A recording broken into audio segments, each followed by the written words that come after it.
to the IELTS Podcast. Learn from tutors and ex-examiners who are masters of IELTS preparation. Your host, Ben Worthington. In this tutorial, we are focusing on a checklist for Academic Task 1. This will help you because on each of the points that we mention, we're going to give, well, I don't know if on each one, but in most of them, we can give you a real-world example from a sample answer. So this will help you because you can use this checklist while you're preparing and just see if you're basically just to guide you with your writing. And with us again on this tutorial is Daphne, and we'll be going through the points. I'll say one, Daphne will say one, and so on and so forth. So hello there, Daphne, how are you doing? Hi Ben, I'm fine, thank you. Hi everybody, hope you're all well. Just before we jump into this, in a episode we did a while back, I mentioned my friend who was traveling around Central America. I've been waiting for the end of this story for a long time, Ben. Well, as I said, that he was going around, and this is kind of related to Academic Task 1. This is why I wanted to share it. But he went to Barbados, he went to Jamaica, he went to the Bahamas as well. And this is last year. At each place, when he was telling me what he was doing there, he told me that, hey Ben, did you know that a slice of apple pie is $2.50 in Jamaica, $3 in the Bahamas, and $1.50 in Cuba? And wow. I asked him, why are you telling me this? And he goes, oh, these are the pie rates of the Caribbean. Sorry about that. That is the most terrible joke. I'm sorry about that, but I'm glad you laughed. I hope it wasn't just sympathy laughing from No, that's situation. Good. That's one of those silly jokes that's actually genuinely quite funny. Yes, it is semi-related to IELTS Academic Task 1, but please don't ever use that in your Academic Task 1 answer. Okay, let's jump into it without wasting any more time. So, on this checklist, we've got roughly about 15 points. And as I said, we're going to back up each point with an example. So, number 1, have you paraphrased the rubric or did you just copy-paste the title? So, Daphne, could you give us a demonstration for this one?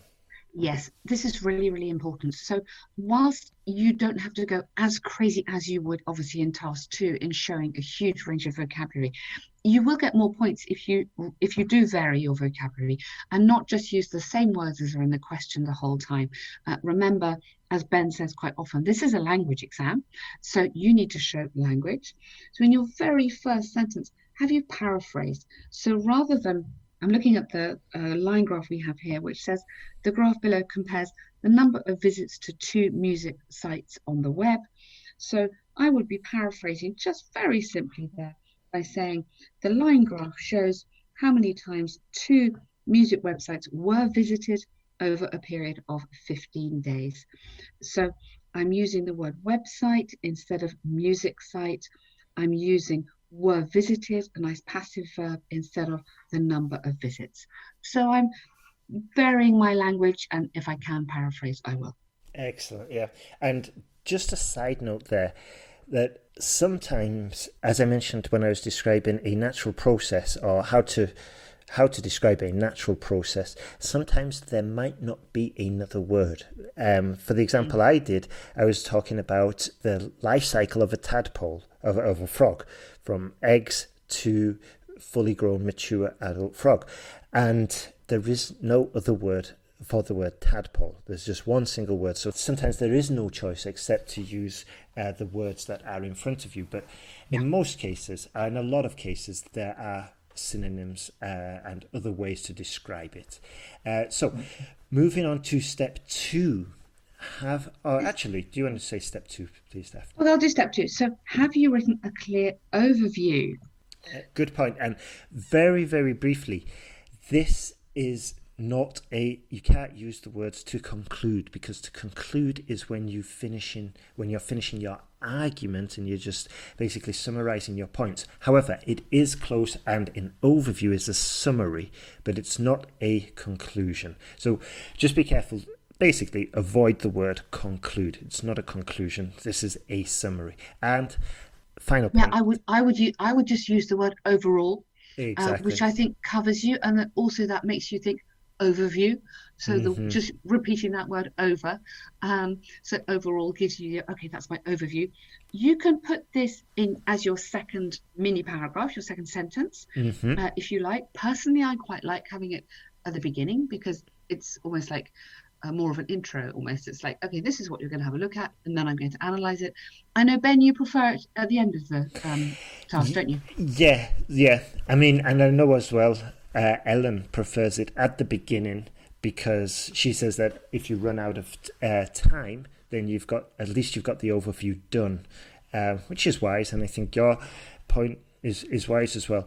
But I mean, you need to try which is best for you. If you do find that you're running out of time, then maybe putting it at the beginning. If you prefer it at the front, at the start, like Daphne does, do that. I mean, you can do it both ways. I prefer it at the end, because it just kind of adds an end. And if there was one single way to do it, then there wouldn't be any point of Daphne, Ellen, or myself existing. There would just be one of us, and there isn't. There's three of us, all with our own point of view. So I think students do struggle with this, because I'm not going to get into it, but both two ways are valid. So number 3, have you summarised the information and not just listed every single piece of data? Do you want to jump into this? Yeah, so this is so important. If you go back to the question, every single question says the same thing on Academic Task 1. Summarise the information by selecting and reporting the main features. So have you summarised the information? We don't want every single bit of data in this response. You haven't got time. It's really boring. It will not score you marks on task achievement and task response. You need to summarize. So you need to be able to give the most important things. This is really, really important here. Absolutely. Don't just tell me everything. I'm looking at the line graph then. So on this line graph that we've got, I'm not going to tell you the pattern of one music website, which is called Music Choice, and then tell you the pattern of the other one, Pop Parade. You'd be asleep in about a minute. I'm going to select data to report. Excellent. Excellent. Number 4, have you included any information that is not in the data? I'll explain this one. I think this could be summarised the curse of intelligence, which is something I've never suffered from, actually. It's a curse I've never had. Just joking. But basically, if you, for example, if we're looking at this sales from different websites of, visits to do 2 different music sites, that if you know for some reason that on day 7 it could be a Sunday, that's why visits were slow, because not that many people are browsing online. You know this because maybe you've got experience with online music websites. Do not add this extra information, because it's not on the chart. You can only report what's on the chart. That is so, so important. I completely add my stress onto that one as well. This is not about your personal opinion. It is not about visits to the music website fell because it was Sunday and the songs were rubbish that day. That's your opinion, your speculation. This is not the place for that. It's really not. Stick to the facts. Exactly. And just as it's probably another point that we're going to cover later on, but it goes back to language, because sometimes what I see is task 2 language leaking into academic task 1. So just be aware of that. I don't know. As I said at the beginning, to conclude is a very common mistake, a very common phrase to include, which is incorrect for your academic task 1. Number 4. No, it's number 5. Sorry. It's number 5, Ben. Yeah. Have you left any important data out? Now, the key word here is important data out. Obviously, you're going to leave some important data, some data out, because you are summarising and you don't have time. And as we've said, it's very boring to try and tell the examiner everything. But have you left anything important out? So if we go back to your strategy for planning your academic task 1, which we've looked at before, you need to make sure you talk about every single segment on that pie chart. So you can't just forget one because you don't really want to talk about it. You need to refer to all of them at some point or other, even if you're just comparing. So make sure you don't leave anything out. Mm-hmm. And I'll just jump in there. Daphne said you've got to include every single point at some point or another. That does not mean we're going to put every single point. We're going to probably group some, maybe the biggest sections, maybe the smallest sections, but at some point, at least we're going to have every data point, but it's not going to be in a boring list style format. So it's a very important balance there that you've got to be aware of. Which moves us on to number 6. Have you listed... Sorry? Yeah, no, I was going to say that moves you nicely onto number 6 because you mentioned the word list. It does. It's a very graceful transition there. Probably the most graceful one I've done ever. Anyway, sorry, number 6, Daphne. Have you just listed the information or have you compared it? So 2 things, going back onto the list that Ben just said. This is not about writing a list. The chart did this on day 1, that on day 2, that on day 3. Have you done a list? So no. Or have you compared it? Yes. So if you're comparing where relevant. So this is where you're going to pick up so here we've got these 2 graphs. So I'm comparing, the trend in both of them was up on day 7 a little bit, and then a little small decrease between days 8 and 9. One of them increased dramatically, music choice increased dramatically on day 9 up till day 11. And I'm comparing that to the other one, pop. Yep. And the increase there was day 11 up to day 12. So I'm selecting information to compare, and I'm comparing it. Excellent point there. Number 7, Daphne. Number 7 is to do with the organisation. So this is to do with, remember how you've planned at the beginning, you've worked out what you're going to say, you've chosen the key data, you've got your introduction sentence, you've got your overall, and then this is about the clear organisation that you've then got 2 paragraphs with the really important, the meaty bit, if you want to put it like that way. The most important data you're going to select. This is where you're going to be using your comparative language or your percentages and really showing that you understand what you can see. Excellent point there. Number 8, have you mentioned any striking features? And this goes back to what we were saying in a previous tutorial about getting an overview, and a good way to identify the striking features, 2 ways actually. Number 1, look for the extremes, and that includes the minimums, the maximums. Look for anything that stands out that doesn't really fit into the pattern possibly.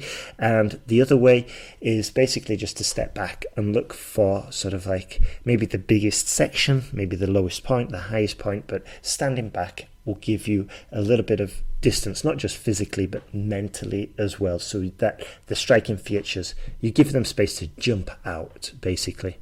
Brilliant. Exactly. Okay, number 9. Number 9, avoiding repetition of words and structures. Now, this is very important here, and this is somewhere where you can actually show some skill in the language, even if you're possibly a bit less confident in the maths side of these. The task 1, you can show some nice language in here, okay? So you can, instead of using the word visit to a website, you can talk about clicks, you can talk about, I'm just going back to the model answer. Instead of 15 days, you can talk about a 2-week time period. There are various words that you can use. You can talk about visitor numbers, you can talk about followers, you can talk about customers. So this is just really about, have you varied your language and tried not to repeat yourself all the way through? Excellent, yeah. And a little bit of knowledge of the subject is helpful, but I think you would get this if you're working on your language skills anyway, not just your IELTS skills. And it's a much healthier attitude, and it's a lot more enjoyable personally to work on your language skills and then start developing your exam skills. But of course, it's difficult to I don't know, to get into that mindset if you've got your exam coming up in 10 days. You know, then in that case, you really want to be focusing on your exam skills. So, number 10, have you used a range of grammar, vocabulary, and complex structures? So, just to put you on the spot again, Daphne. I'm going to read you the overall overview for this answer, which shows quite a lot of these. So this shows some as what Ben mentioned here, this a range of grammar and complex structures. So here we go. Overall, the trends in each case are upward, with music choice being more popular than Pop Parade for the most of the period, while clicks on the music choice site fell over the first 10 days, first 10 days, the sites followed similar patterns on days 7 to 9. So if I just break that up a little bit for you. So I'm talking about music choice being more popular, rather than saying music choice is more popular. I'm using a participle there, being more popular than, so nice comparative structure, Pop Parade for most of the period, while, so I'm using that lovely connecting word while, clicks on the music site fell over the first 10 days. So I'm just trying to get in there some, rather than just saying this went up, that went down, I'm just trying to use some nice grammar and vocabulary and this idea of complex structures, using some of these linking words as well. Excellent example there. And by the way, if you've downloaded the official app that we have, you'll be able to get the transcript, and in this transcript we have included the picture and the model essay that we're using while going through this checklist. Also on the website as well, if you search for this tutorial, you'll be able to see the graph and the summary that we've written, and also we've really have broken it down and we've highlighted the useful language. We've given some commentary, added some commentary there about what was done correctly, what was done incorrectly, and it'll be useful just as guidance to help you improve. Number 11, have you used the correct tense and verb form? So this connects back, yes, these are really common mistakes here. This connects back to doing your planning and really just thinking carefully at the beginning before you start to write. Is this a movement over time? Are we moving from, this one is moving over a period of 2 weeks, or is it just a static picture? So do I know if it's 2016 or 2000 whatever? Which tense am I going to be writing in? So this is a little bit tricky here. Because it does move over a period of days. But because it's 15 days, I'm assuming that it's in the past tense. This is 15 days that happened. It's not every single 15 days. If it was every single 15 days, I'd be using a present tense. Here I'm going to use the past tense. So I'm going to be consistent with that. I'm not going to jump around and use a few future tenses just because I'm not really paying attention. So the correct tense is very important, and obviously connected to that is a correct verb form. You need to make sure your past simples are absolutely accurate. You're not mixing up your present perfect and your past simples. If you're using a passive, which I have done here, or this modern answer talks about the sites were visited, I need to make absolutely sure that I'm confident on the passive. Really nice to use passive in these answers sometimes. It mixes it up a bit and it will score you marks for your grammar. Excellent point there. Excellent. I won't go into that in any more detail. I think Daphne's covered it very, very thoroughly. So number 12, have you used appropriate linking devices such as adverbs and conjunctions? Right, so you are not going to write on the one hand, on the other hand. That would be, as Ben was saying earlier, that's a leaking of the Task 2 language into the Task 1. You need to have these phrases in your mind, and I can't recommend these strongly enough. They're nice high level, and it will really help you with your coherence. So write down these words, while. So while the trend for Pop Parade was downwards in the middle of the period or in the second week, the period of the movement in music choice was significantly higher. So while, whereas is another really good one as well. So whereas music choice visitors fell between day 3 and 5. Music, visitors to Pop Parade increased rapidly over that period of time. So whereas is a contrasting conjunction. Also, just very simply, in contrast, Yes. in comparison. Yeah. Those all link your sentences nicely together, Ben, don't they? Absolutely, yeah, absolutely. And they're relatively more straightforward to use as well, and to build your confidence as well. Mm-hmm. And also in the online course that we have for Academic Task 1, we strongly suggest, just as a rule, that the student includes a certain small list of words and verb forms and grammar structures, just to guarantee that the rubric is explained fully. I'm not going to go into it in more detail, but if you look at the online course for Academic Task 1, it just makes it so much more straightforward and easier to get started. It really does. Yeah. Because I think sometimes you can start off thinking, oh, help, where do I go with this? But if you know you have to include these phrases, then that's giving you the coherence. And as you said, Ben, gives you the confidence that you can do it. Exactly. And I think a lot of students do struggle with regards to confidence, especially when it comes to choosing the information and selecting what to write about. But as we said, it can be made straightforward, and if you've got a structure, it's even easier. So, number 13, have you checked your writing for mistakes? Do you know a good site that does that, a good service, Daphne? Oh, that's me. I'm the service above that. Please, everybody, check your answer. If it says 2017 in the question, don't write me saying, this graph illustrates the number of visitors to Music Site in 2018. Really look at the question. That would put the examiner in a rage. Yeah. And check. I mean, I know you're under pressure. I know it's easy to make these mistakes, and maybe you're not thinking straight, but just check that sort of thing. So check that you are not making any silly errors in what year you're doing. Check that also your verb grammar ending, verb noun agreement is a really big thing, and at this level you should not be making those mistakes. Absolutely, yeah. And just 2 points. That number 1, if you do want to get feedback, then you can just visit us at IELTSPodcast.com.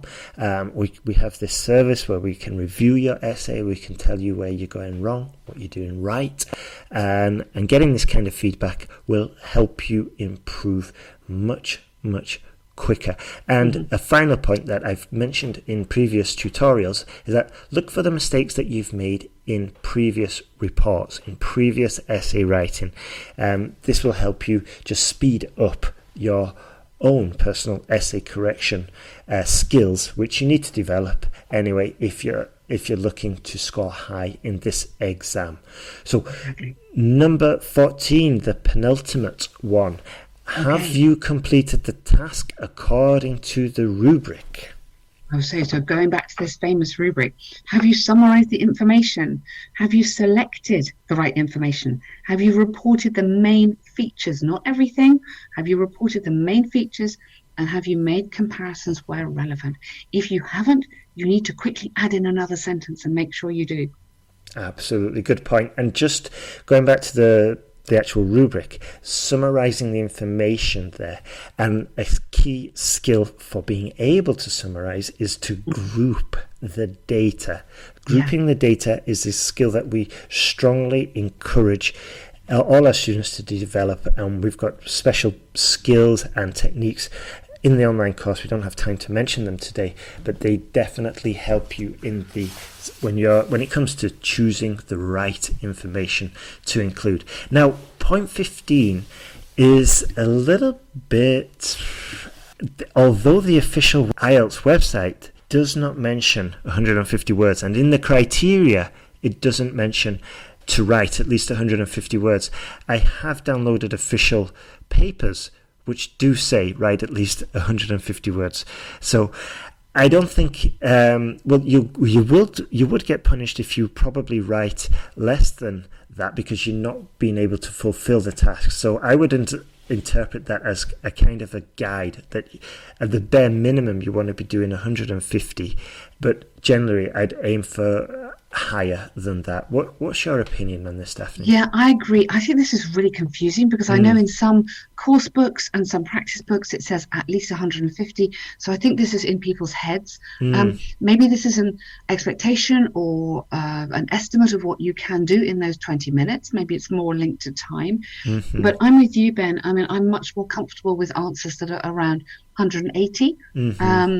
I think beyond that, it's probably superfluous. That means it's too much. You won't have time.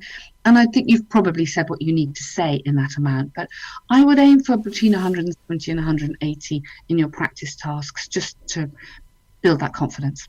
Absolutely, yeah, absolutely. Okay, so that's the end. We don't need to do a summary because it'd be too long. We've just gone through them all. It's a lot of checking. Sorry, everybody. With planning and checking, you hardly have any time, do you? But you get the gist. You get the idea of what we're saying, and it's all pretty logical. And we just want to make sure that your answer is as good as it possibly can be. Exactly. And just one final point. Never trust anyone with graph paper. Oh. Because they're always plotting something. Sorry. Oh, please, students, stop Ben from this. It's terrible. I'm sorry. This is why I was looking forward to recording this, to doing this podcast. I'm going to be giggling all day now at your silly jokes. I need to share my expertise on this one. No, but just to finish on a more serious note, that if you are struggling, like I say in most tutorials, that you're not alone. You can reach out to us at IELTSPodcast.com and we would be more than happy to help you, to look at your essay, to give you the guidance, to help you improve faster, to give you that feedback that helps you improve. And remember, you can come to IELTS Podcast, sign up, and we send you a whole ebook of material that helps you with more guidance in there, with advice, with sample essays, with vocabulary lists and collocations and all of that. And just keep working and you will pass the exam. It's just a matter of time. It's not a matter of tests, it's a matter of time and basically effective, powerful preparation, which is what we aim for here at IELTS Podcast. So, Daphne, do you have anything left to say before we finish? Well, as long as you don't tell me any more jokes, Ben. No. I absolutely agree with everything you said. We are here on your side with a huge amount of resources. We are correcting your essays. We're giving you feedback. We're really helping you improve essay after essay to give you the confidence you need to do this exam and get it done. Awesome. Okay, thank you very much for listening and good luck with your exam.